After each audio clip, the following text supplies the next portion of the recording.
The Oba of Benin has sounded a word of caution to politicians in Edo State ahead of the governorship election and is warning that the shooting and violence must stop. The politicians have now committed to peace.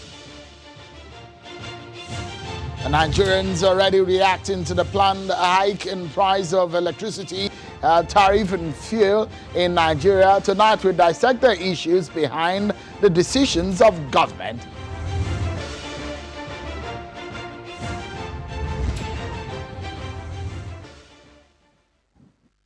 Hello everyone and welcome to the program. This is the midweek edition of Politics Today live on Channels Television. I'm Sean Okimaloye in Lagos. I'll be taking you through this 1 hour ride into some of the biggest stories in politics in Nigeria. So more to chew tonight, everyone. But first, here are some of the political stories that you need to know right now.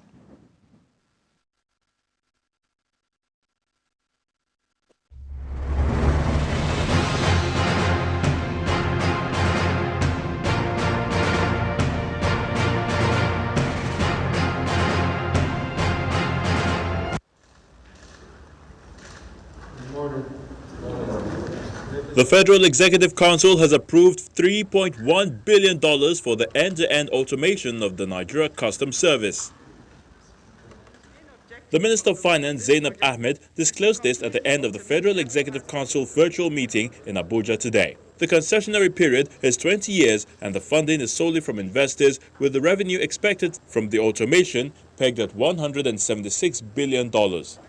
The council also approved the upgrade of safe towers in Lagos, Kano, Abuja and Port Harcourt airports. And President Muhammadu Buhari, after today's Federal Executive Council meeting, met with former state governors. The State House visitors are former governor of Nasarawa State, Senator Abdullahi Adamu, and former governor of Kebbi State, Senator Muhammad Adamu Aliero. The former governor of Sokoto, Senator Aliyu Wamako, and former governor of Gombe State, Senator Danjuma Goje. The president had an audience with the former governors alongside his chief of staff, Professor Ibrahim Gambari.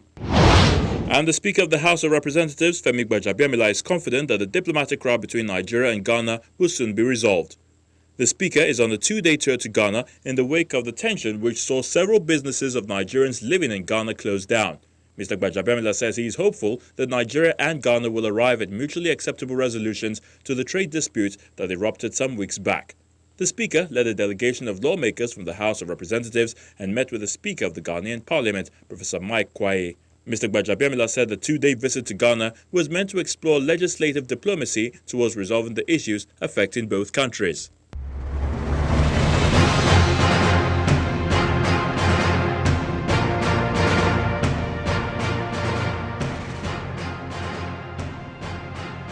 Thank you so much, everyone. So let's get started. It's 60 minutes right tonight, so stay with me, and we perhaps will get some perspective into some of the major stories we're bringing to your table tonight. Well, let's begin in Edo State, and the issues of violence is a major concern. The election in Edo State is about 17 days away, and the fear of violence runs the air. But the Oba of Benin, the revered monarch in the region, has intervened with a meeting with the major players today. The Oba of Benin met with the PDP and APC governorship candidates, Godwin Obaseki and Osagie Ize-Iyamu. Other party leaders across the political parties were also present at that meeting, like Chief John Oyegun, Adams Oshomale, and Chief Dan Obi. The monarch was unhappy with the state as being in the news for the wrong reasons. And these are some of the thoughts of the Oba of Benin. I want to ask the political actors in Edo State, knowing how you have been coming, you have been together, you have been not together, you are mixing everybody, you are confusing the press, you are confusing the public, you are confusing everybody. Why are you all doing this? Is it because of just the office? The office is 4 years, at the most another 4 years. Why do you want lives to be lost? Why do we hear that you are arming thugs? Why? At the end of the day,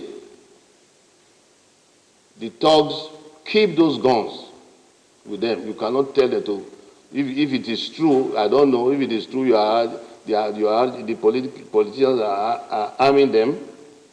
They keep those guns. This is not the first time in Nigerian history. They have been doing this kind of thing before. I will want the politicians to please assure us, because enough is enough. We must surprise everybody else that when the election comes, it's peaceful. When the election comes, it's not what they are expecting. Edo State is not like that. Edo State is a nation state. Edo State goes all the way past Onitsha. If you want to talk about the kingdom, the empire, Edo State is only the current seat of a major empire in Africa. And you all know that, and you are part of it. Then why are you shooting at each other? Why are you not proud of it? You are part of it. You should be proud of it. You should show you are very mature. But the utterances are here, the statements are here, the activities most immature. If you're talking about frank conversation, that's perhaps some frank conversations there coming from the leader, the traditional ruler in that environment. But the Oba of Benin also said he was shocked that Mr. Shomale and Mr. Obaseki, the governor, how the relationship have gone in the past few months, which what he said, according to him, was very close before, and he thought that could have brought peace and tranquility and progress to the state, which has now turned sour, bringing bad image to the state. Well, after the meeting or during the meeting, the candidates pledged to ensure peace, and at some point they showed that by embracing each other. Take a listen to the candidates and the reaction to the issues. That as the chief security officer of the state and incumbent, I sworn to an oath, and I swear to, I don't have any issues of swearing to to my God, that I will not participate. I have never participated. I will never participate in violence, particularly as it affects the people I am governing. I will never. I have never. And to just put it on record that I have no problems whatsoever with my brother, Usagi Zayam. We're going to pass this message that we have been giving, and every campaign we do henceforth, we're going to spend some time to also talk to all of them about the need to keep to the peace, no matter what provocation they might talk about. They must ensure that there's no violence. This election is a family one. Well, in the past days, the Nigerian police has been speaking on the efforts to ensure that there is no violence or issues of violence is curbed. Tonight, we shall be speaking with a spokesperson of the Nigerian Police Force, Mr. Frank Mba. He joins us from our Abuja studio because tonight seems to be a very, very interesting incident or, well, event in Edo State, which the Nigerian police had said they will ensure that there is no violence. Let me get the reaction of the police tonight on that event that you've just seen right there. It happened a few hours ago. How does that come to you when you hear the major players talking about the fact that they will ensure that there is peace? Sheil, first of all, thank you for having me on this program, and I say a very good evening to our teaming listeners and viewers out there. Honestly, we are gladdened by the very noble steps taken by the highly revered monarch of the ancient kingdom of Benin City. I mean, no one could have done it better. Taking into cognizance the kind of aura that comes with that office, the kind of respect, the kind of dignity that is associated with that office, we want to believe that that singular event will also put the political actors into shape and probably make them to have a rethink about some of the plots and plans that they've been hatching. And probably it might also act as a very big restraint to their followers. So in one word, in one sentence, I would say we are delighted, we are impressed, and it couldn't have been done better by any other person other than by the Royal Majesty himself. And we're also glad that he spoke to them forthrightly. He spoke very frankly, and the responses from the two key flag bearers were also quite reassuring. So we want to hope that the politicians and the political actors, as well as the followers, will walk the path of peace, and those who have spoken will walk their talk. Let's begin from perhaps, let's go back, because I know you, the first at the meeting, the IG met with some stakeholders discussing how this election will not come with violence. But you have said that the, politicians are perhaps arming themselves with small arms and ammunition. What can you tell us about the report you have so far in that regard? We understand from the report that are going around, there's a lot of small arms going around within the vicinity of Edo State and inside Edo State as we speak. Yes, Cheryl, we did release a security threat assessment report which captured our assessment of the situation in Edo State and also part of the situation in Ondo State. And these are not just mere reports. They were detailed intelligence-driven reports. And in that report, we raised concerns about the clandestine movement of arms within and around Edo, as well as Ondo. We also highlighted the movement of political talks from within the state and also from the neighboring states. We mentioned the issue of the deliberate use of hate speeches, misinformation and disinformation, all geared towards unnecessarily heating up the polity. We spoke about the likelihood, the high possibility of the deployment of non-state actors, including cult members, to actually play some very disrupting roles during the elections.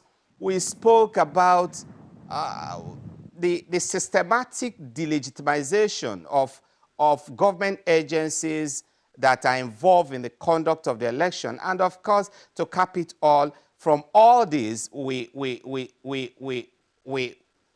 predicted the likelihood of violence across the political lines during the elections. But the good thing with our studies is that with this, we can also project proactively into the future. We are already taking steps to mop up some of the arms. And Shane, within the next few days, you will be seeing a lot of preemptive steps, preemptive strike being taken by the police. We'll be carrying out intelligence-driven, target-oriented, and very purposeful raids, and we'll be picking up some of the persons of interest that have been following and monitoring. We are deploying both technical and human intelligence to keep all the movements in track, and we're also working with other relevant stakeholders and working with other security agencies to also ensure that at the end of the day, Edo election comes and goes without much of this anticipated violence. So tell us, Mr. Mba, how many arrests have you made in regards to the violence that we have seen in the last few days? As at yesterday, I've not collated the data for today, but as at yesterday, I know we had 17 key players in our net. There are also a couple of other persons of interest that be penciled down. And I might not be discussing the full details here, but I can assure you and assure the good people of Edo State that they will see a lot of preemptive strikes. We will take out a whole lot of persons of interest before the election. We'll take them out of circulation. We have the capacity, we have identified some of them, and we have the capacity to identify more. Not only will we identify them, we will identify them, we will isolate them, and we will neutralize them before the elections. So in all of this, I'm very sure that you have heard about allegations even against the police force. When you said that you are going to neutralize a few people and take some people out before the election, it does sound like what the opposition in the state have said, that there are plans to silence major stakeholders in their party ahead of the election. How do you react to that? You know, Shenwo, I've told you clearly that across the political lines, and I'm not talking about any political party, I'm not talking about one political party. We've told you earlier on that there are systematic plots to actually delegitimize a lot of governmental agencies, including the law enforcement communities that are involved in the processes leading to these elections. So we won't be surprised if politicians are speaking with those kind of tones. I've also told you that there are also deliberate use of hate speeches, deliberate deployment of disinformation and misinformation, all geared towards hitting the polity. And so we anticipated those kind of allegations, and we are prepared to deal with them. But I can assure you that we will do the right thing at the right time, at the right places.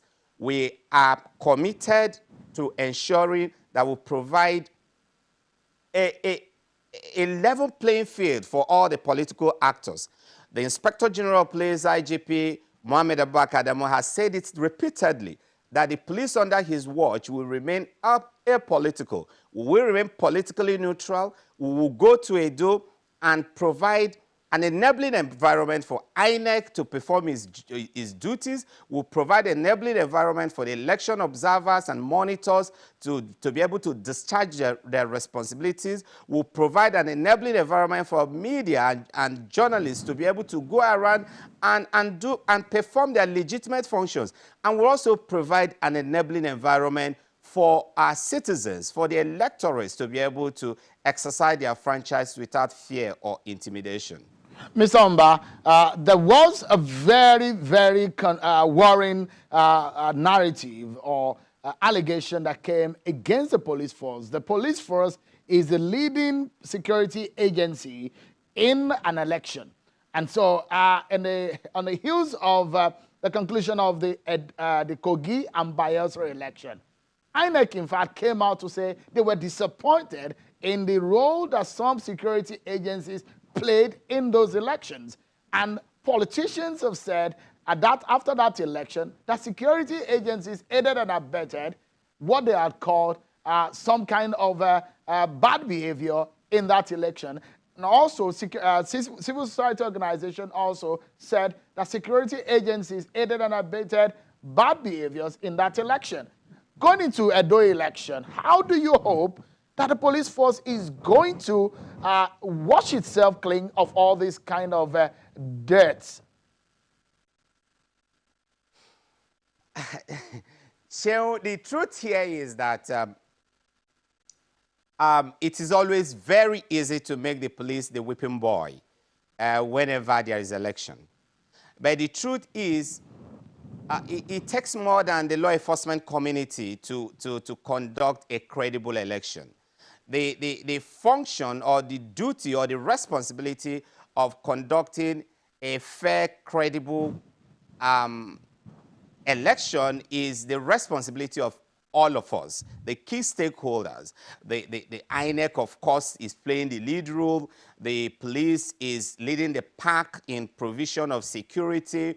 The media has got their own responsibility. The politicians themselves are key in ensuring a violent-free election. And so it's the responsibility of all of us. I won't be responding to that issue, but I can tell you that for us in the Nigeria Police Force, every cycle of an election is a learning process for us. From 2000, from I think 2009, when we got back fully into democracy, every single election that has been conducted in Nigeria has been a learning process for us. And what we do at the end of every election is that we look at ourselves very critically. We lock the door against ourselves, and we ask ourselves the hard questions. Those areas where we've done excellently well, we consolidate them and begin to treat them as best practices and begin to replicate them in future elections.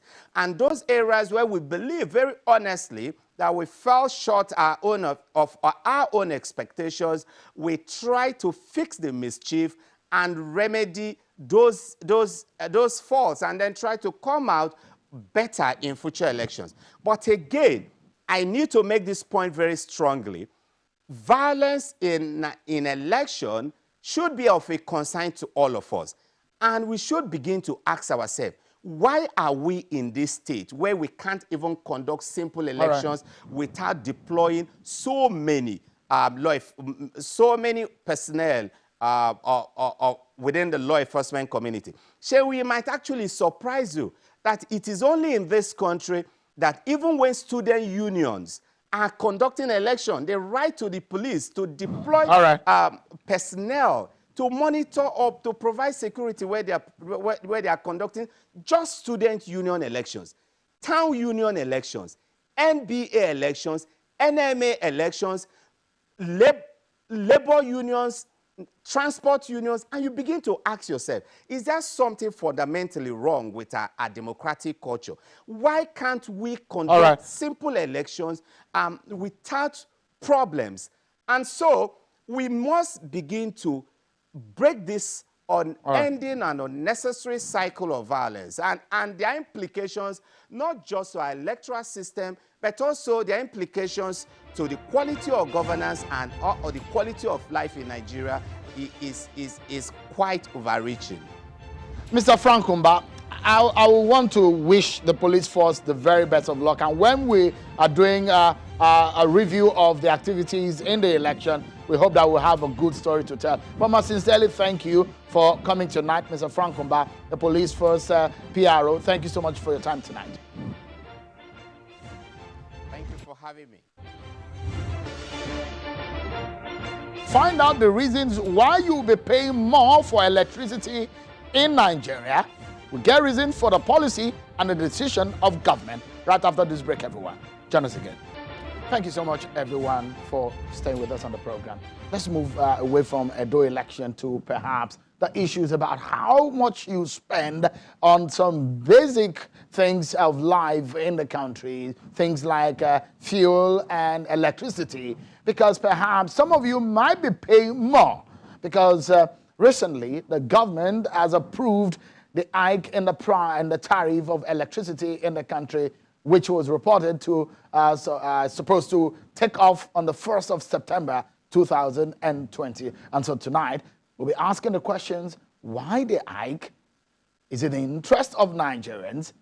And if so, are we getting the quality that we deserve as a people? Let's speak with the President's Special Advisor on Infrastructure, Mr. Ahmad Zakari. He joins us from our Abuja studio. Thank you indeed, Mr. Zakari.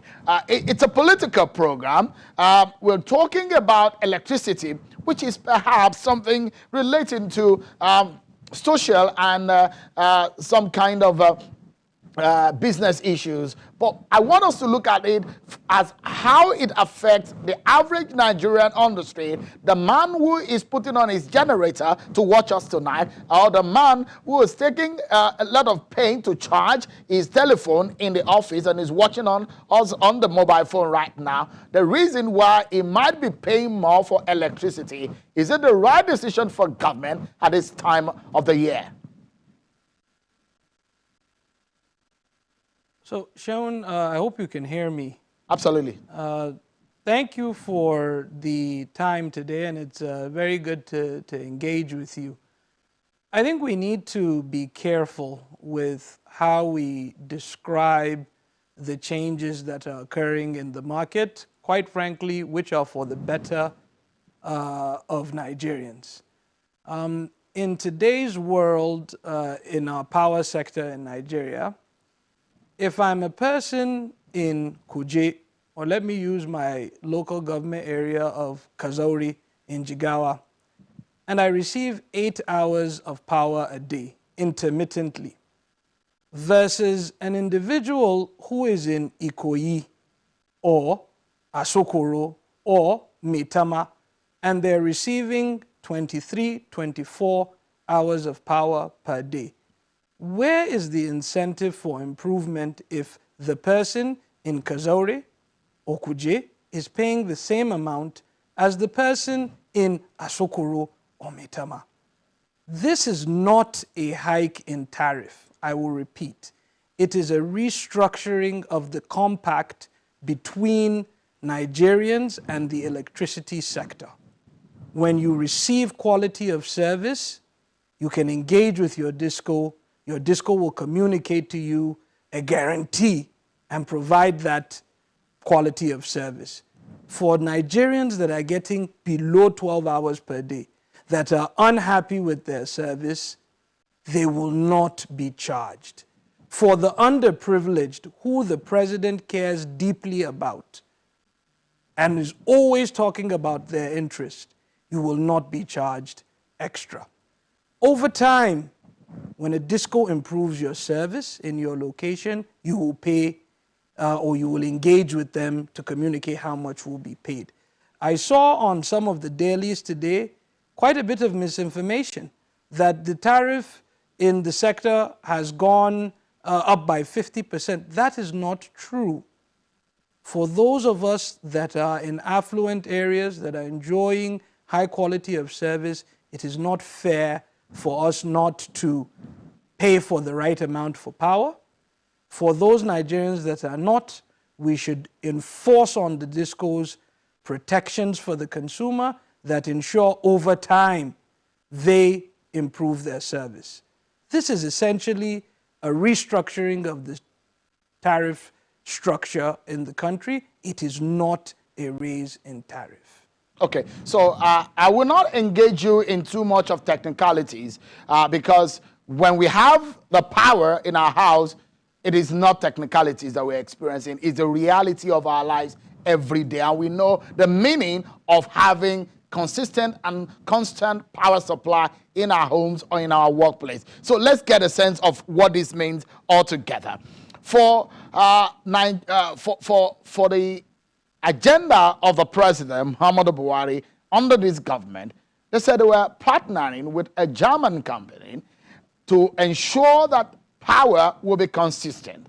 Give Nigerians a sense of just how many megawatts have been increased or added to what we had in the last 5 years. How many do we have right now? How many has been increased? And so that we can take the conversation forward from there. Okay, I think, and you're right, the only thing that matters to the Nigerian is, are they receiving power at the end at their locations, right? All the technicalities and grammar don't matter. And we've all said it, that the improvements need to occur. But what we have today is a system where we have 13,000 megawatts with line of sight to 20,000 megawatts. That's about 20 gigawatts of power available for generation in the country. But our transmission capability is at 7,000 megawatts, and our distribution capability is at 5,000 megawatts or below. The concept that the president has been driving through his engagements that started, I think 18 months plus ago with the Chancellor, Angela Merkel of Germany, was that how can we engage as a country-to-country partnership through Siemens, a very well-renowned company, and work to ensure that there is a synthesis between my my 5,000 distribution, raising it to be able to be at the same amount that my generation is at 13 plus, and my 7,000 of transmission being able to raise it as well. I will say that we've been holding on average steady about 4,500 megawatts that is being distributed to the end user in Nigeria. But what we're saying is, in this model where there's penalties for the DISCO for rejecting load, where there's an incentive for the DISCOs to provide power, then earn, right? If you remember, there was a very disruptive process before where if there was going to be an adjustment in your rates, regardless of what you were enjoying, you would experience that. That, through the reforms on the structure, we're changing. On the discussion around Siemens, I've explained it's to improve infrastructure, to ensure that whatever we can generate, we can transmit and distribute.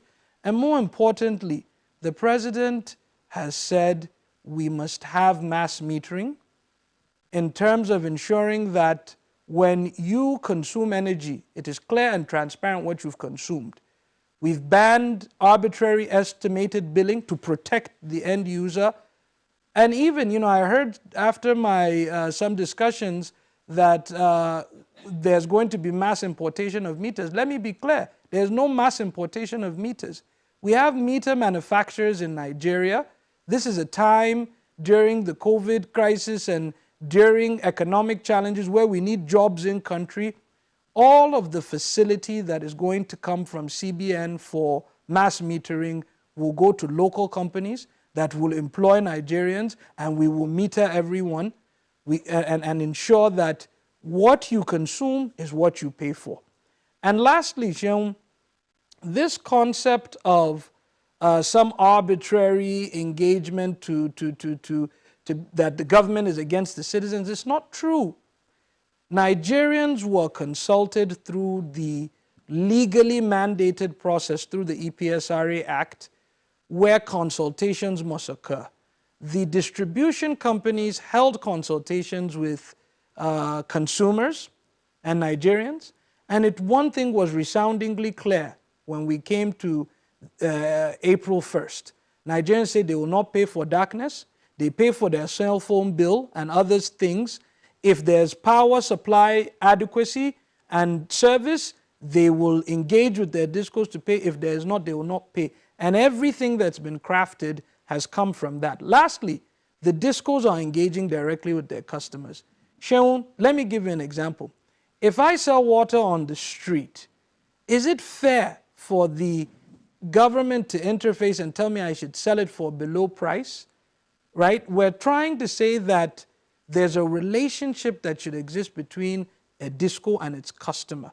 We're trying to improve that relationship, provide protections for the citizens while ensuring that you will only receive financial benefit as an investor when Nigerians have an improved service supply.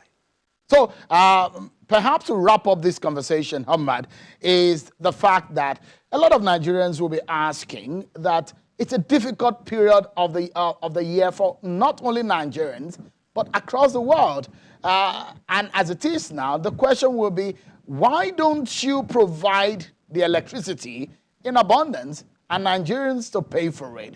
Rather, we do not have enough, yet the price is going up. So, Seun, I will try to restate my original point. If you're receiving 20, 21, 22, 23 hours a day, you will have an opportunity, and your DISCO will have an opportunity to raise and discuss rates that are higher. For Nigerians that are not receiving service, what you said is exactly what we're doing. Anybody receiving less than 12 hours will not be impacted. Poor citizens that are underprivileged will remain on lifeline tariffs. And the percentage of payment, it will be commensurate with a graduated scale. Those with 20 to 24 hours are number one. Those with 16 to 20 are number 2. Those with 12 to 16 are number 3. Anybody below 12, no impact. Lifeline tariff, no impact. Sean, I need to say something very important before you let me go. You must realize that 80 million Nigerians do not have access to the grid. We in the media and the press spend so much time worried about the power on the grid that only impacts those that are in urban areas. But we forget that there's a large component of people that are off-grid. What this administration has done is said we're breaking that cycle. Those that get service, pay. Those that don't, they will not pay. Those that are not even on the ladder for power, we will do off-grid solar solutions through the Rural Electrification Agency. The Ministry of Power has been working on this, and the REA.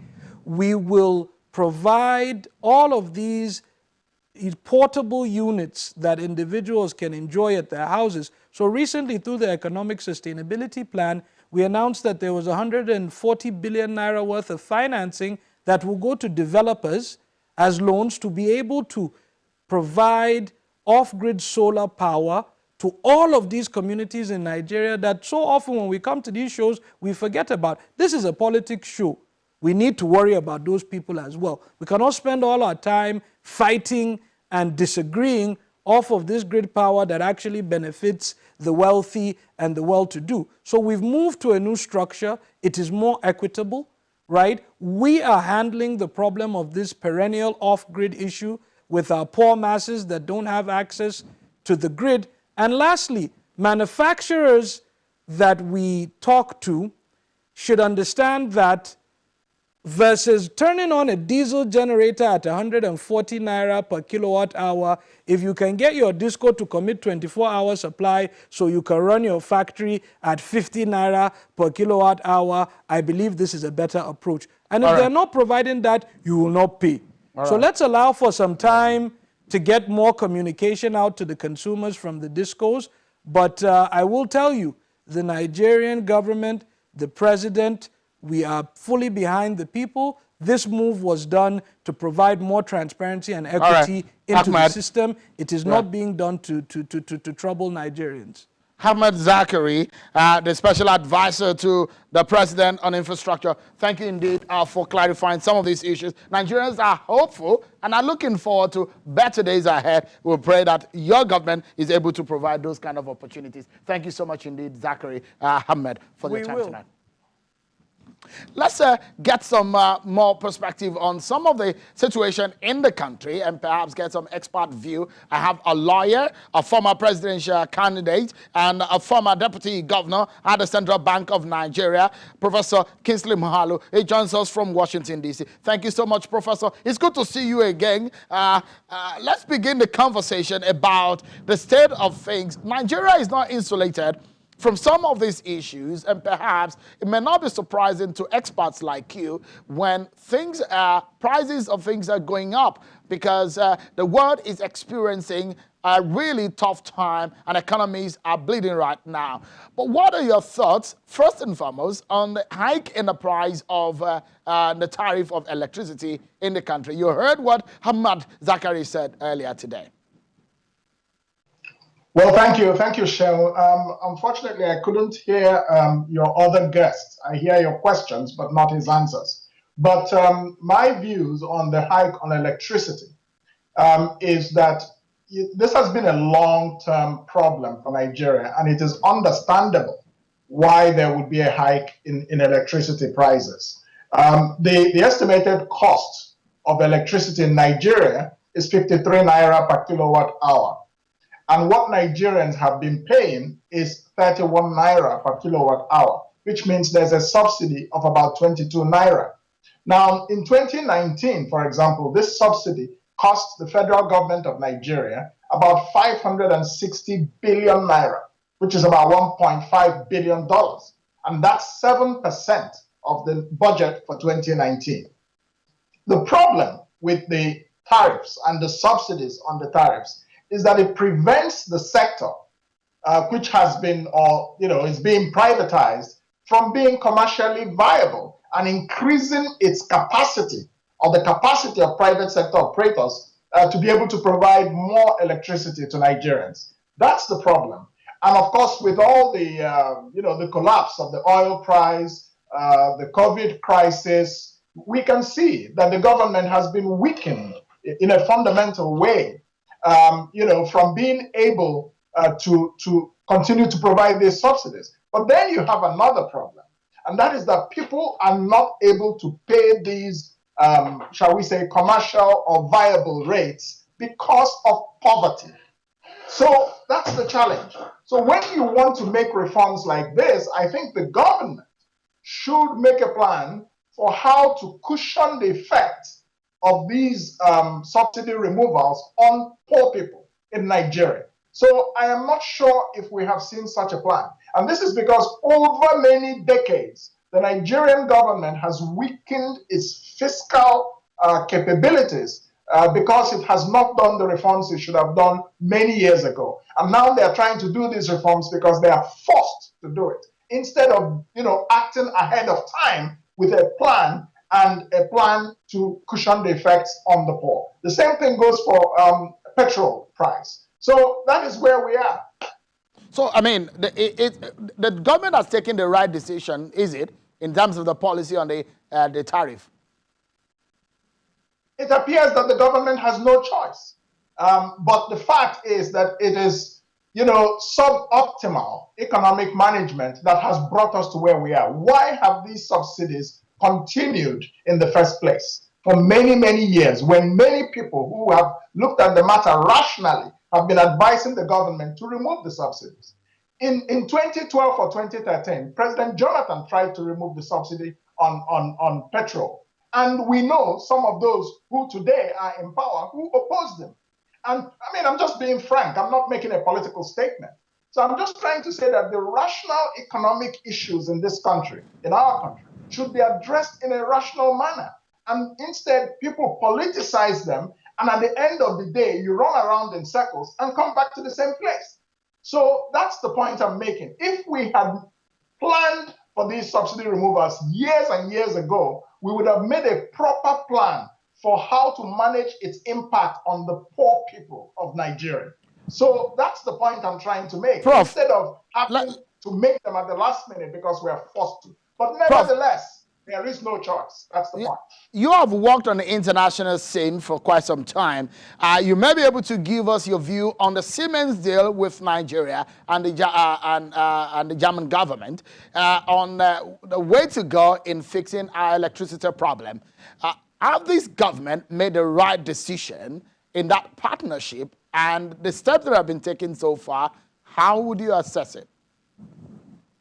I think it's a good move. I don't see anything wrong with working with governments or companies like Siemens that may have the technical capacity to help Nigeria with its electricity problems. So I don't see anything wrong with it. The problem always with these things is not the promise. It's not the photo opportunity. It's not the statement of intention. It's the execution and the results on the ground. That's what people want to see. People don't care how you solve their problems. But as a government, people expect you to be able to solve the problems that only the government can solve by creating the enabling environment. Nigeria has installed capacity for about maybe 12,000 megawatts of power. But every day, not more than 4,000 megawatts is able to be used in Nigeria.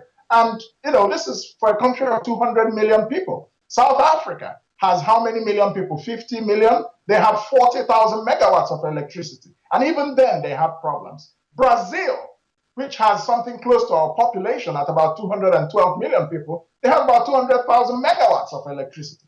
The problem with electricity is that you actually have to plan years ahead, taking into consideration expansions of the population, expansions of economic activity. We don't do these kinds of things in Nigeria. And so at the end of the day, we are caught in these very difficult problems, which then become political. So I don't have any problems with the federal government working with Siemens to improve electricity in Nigeria. We just hope they will deliver the results. Period.